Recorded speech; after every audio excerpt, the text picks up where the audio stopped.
जीवन दर्शन चैनल में आपका स्वागत है। राधे राधे दोस्तों, नमस्कार दोस्तों। आज का विषय है चिंता मत कर, चिंतन कर। तो दोस्तों, आपसे अनुरोध है कि सबसे पहले आप चैनल को सब्सक्राइब करिए, वीडियो को लाइक करिए और पसंद आए तो शेयर करिए और नोटिफिकेशन बटन को जरूर ऑन करिए। अब चलते हैं विषय की ओर। आज का विषय चिंता मत कर, चिंतन कर। चिंता मत कर, चिंतन कर, कर मालिक का ध्यान। बात मेरी मान ले रे बंदे, मत कर तू अभिमान। क्या है? चिंता मत कर, चिंतन कर, कर मालिक का ध्यान। बात मेरी मान ले रे बंदे, मत कर तू अभिमान। दोस्तों, ये जो हमारा मानव तन मिला है, इसमें बाबा कहते हैं, तुलसी बाबा, बड़े भाग मानुष तन पावा, असुर दुर्लभ सब ग्रंथ निगावा। ये बड़े भाग से 84 लाख योनि के चक्कर काटने के बाद जब पुण्यों का बहुत बड़ा भंडार लगा तो ये मानव तन मिला। और ये मानव तन के लिए देवी देवता भी तरसते हैं, क्योंकि एक ही मानव योनि है जिससे हम परमात्मा को प्राप्त कर सकते हैं, अर्थात मोक्ष को प्राप्त कर सकते हैं। देवी देवता को भी ये संभव नहीं है, उन्हें भी अगर मोक्ष चाहिए तो मानव तन में आना पड़ेगा। तो ये मानव तन मिलने के बाद भी अगर हम चिंता करते हैं तो ये कितने मूर्खतापूर्ण है।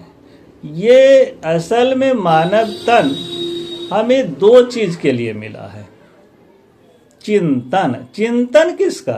परमात्मा का, भक्ति का। यानी हम परमात्मा की भक्ति करें, चिंतन करें, चिंता न करें। और दूसरा, हम अच्छे कर्म करें। ये 2 चीज के लिए हमें ये शरीर मिला है। लेकिन हम करते क्या है? चिंतन की बजाय चिंता करते हैं। अब सोचो, जो मेरे हाथ में है ही नहीं, हम उसकी चिंता करते हैं। अगले पल का तो कोई भरोसा नहीं कि क्या होगा, हम रहे न रहे। श्वास श्वास में हरि भजो, वृथा न जाए श्वास। न जाने इस श्वास का आवन होए न होए।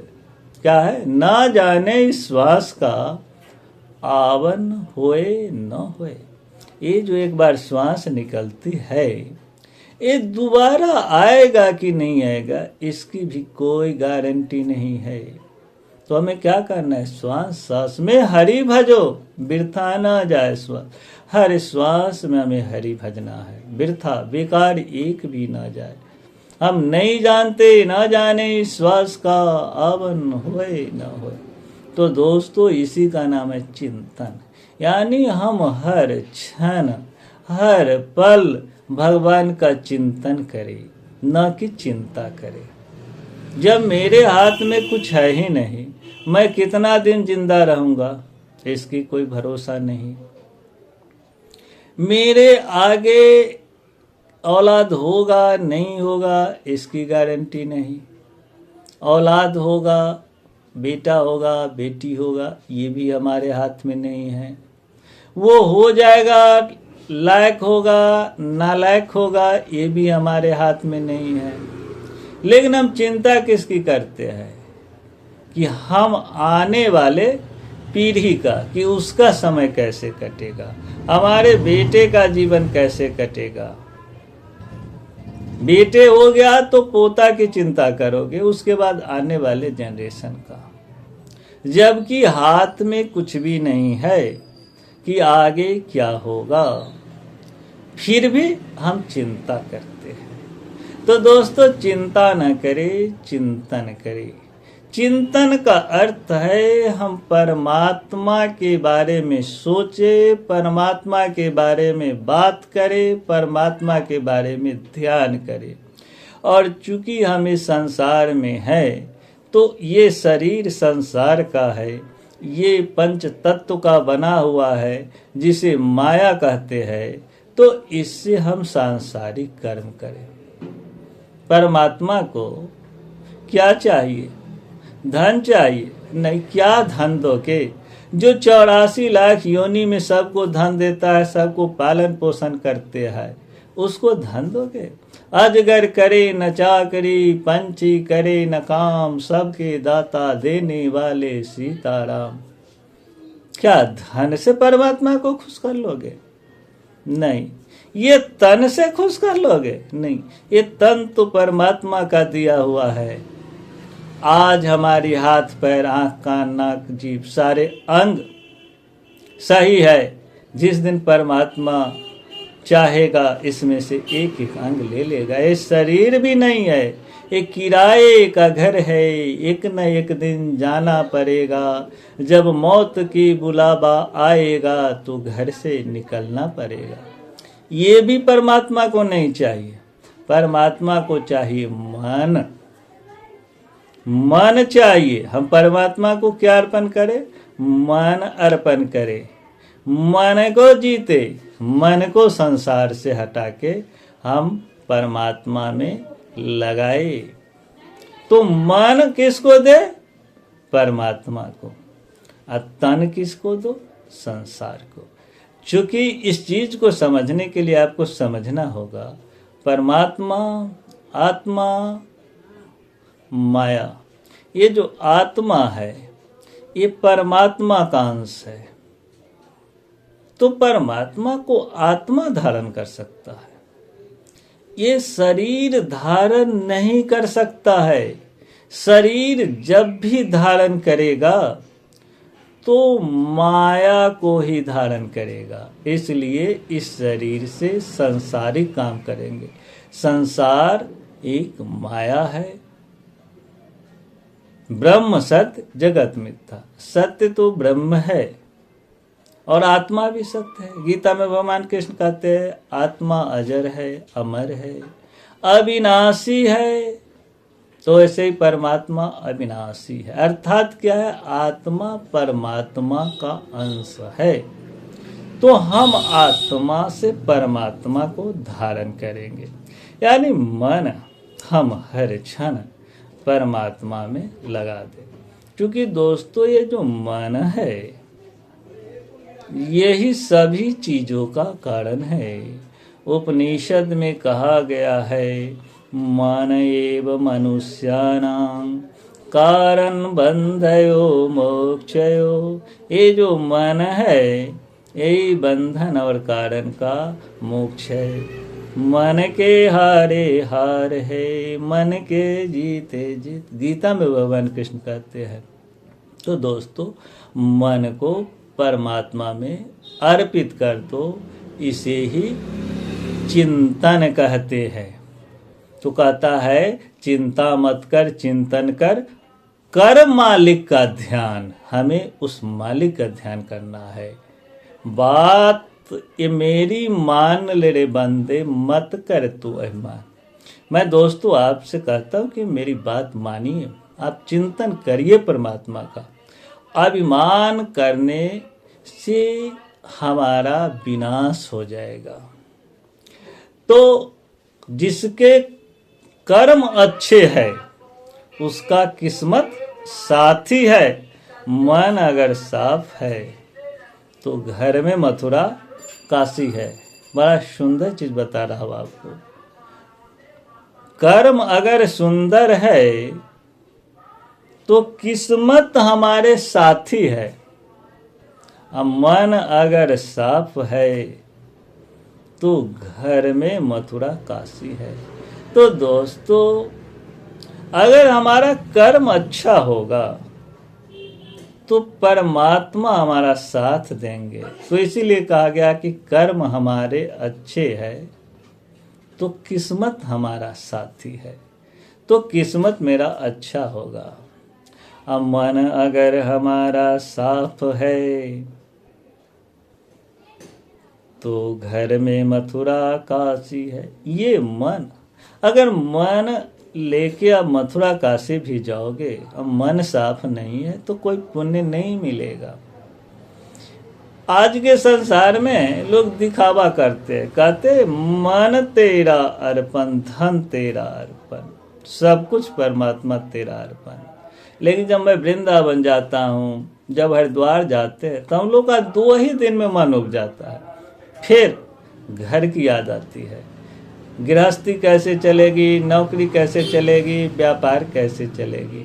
तो ये झूठे बातें हैं, मन को हमने अर्पण नहीं किया है। जब मेरा मन अर्पण हो जाएगा, इसका सबसे आपको बढ़िया एक पहचान बताता हूँ, आपको अपनी अनुभव बताता हूँ कि आपकी भक्ति कैसे परिपक्व हो रही है, परिपक्व हुई या नहीं।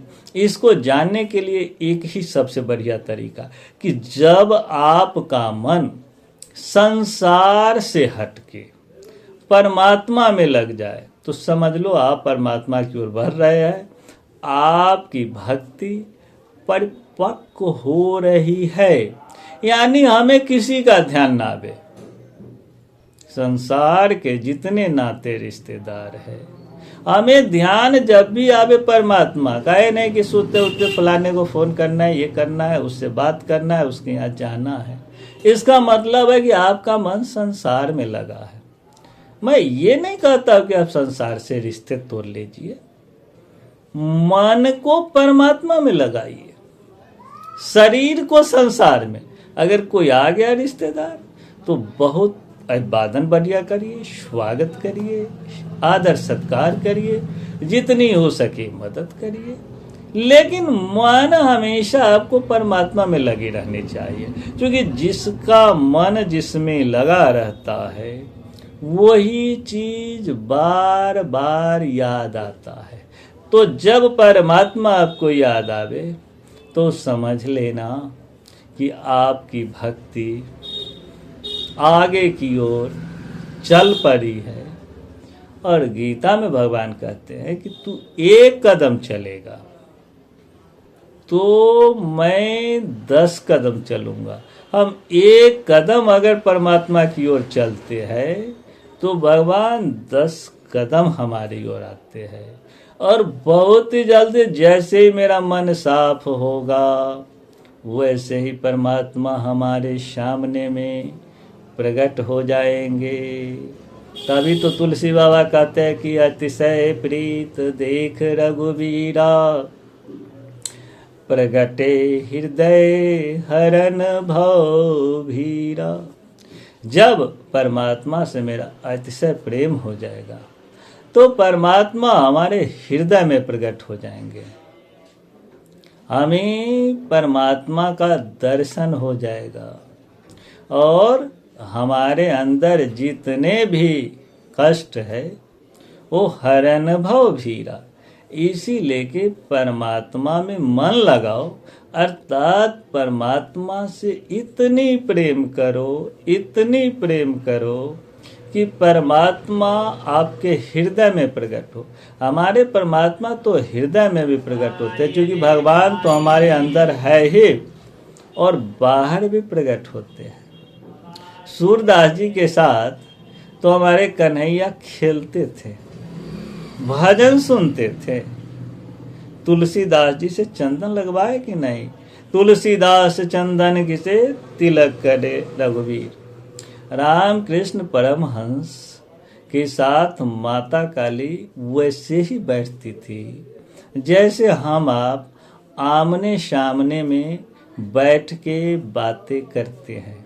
तो परमात्मा अंदर भी प्रकट होते हैं, बाहर भी प्रकट होते हैं।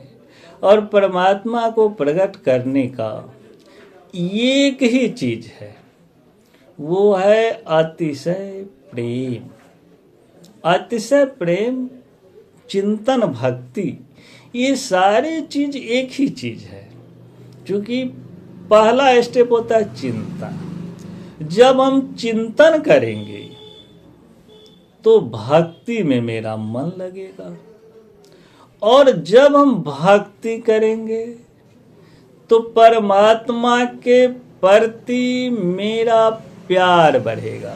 प्रेम होगा और वो प्रेम एक समय बढ़ते बढ़ते ऐसा हो जाएगा कि हम हर क्षण परमात्मा के लिए व्याकुल रहेंगे कि जिसकी प्रतिमा इतनी सुंदर वो कितना सुंदर होगा, कब तेरा दर्शन होगा।